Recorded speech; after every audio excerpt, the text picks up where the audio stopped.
Welcome to the Bigger Flip Show. I don't know if my mic is working here. Welcome to the Bigger Flip Show. I'm Michael Pinter. I teach you how to start flipping houses, or if you're already doing it, how to grow your business. So we're going through the processes of qualifying a lead, right? We're using the great Brent Daniels from TTP, his 4 pillars of motivation, which are, in the order I use them, time, reason, condition, and price. So today we're going to talk about condition. Now, I used to start lead qualification with condition with a very, very open-ended question. Tell me a little bit about the house is what I used to say. And I would sometimes sit on the phone for an hour with somebody telling me that their great-grandfather cut down the trees and built a log cabin here in the 1800s. Guess what? That's a beautiful story. I don't care.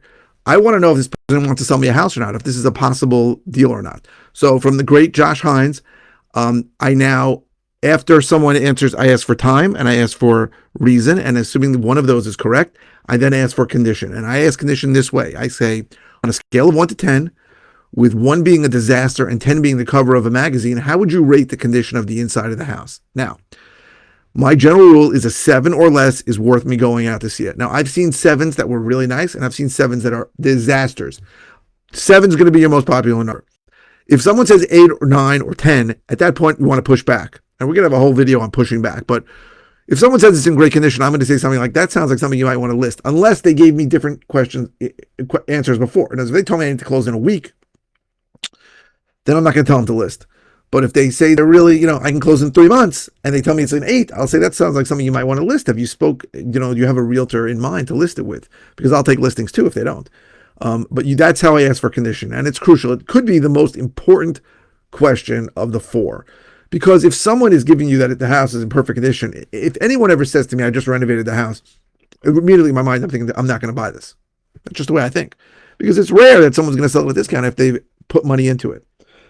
But if something's really bad, or they think it's really bad, or they say something like it's a gut job, or they say a knockdown, those are great words to hear, then they are more inclined to sell to an investor. Condition is a big deal. And the reason why it's such a big deal psychologically is because people don't like other people seeing a crappy house if they live there. Now, if they inherited it from their parents, they still might not want people to see it if it's in bad condition.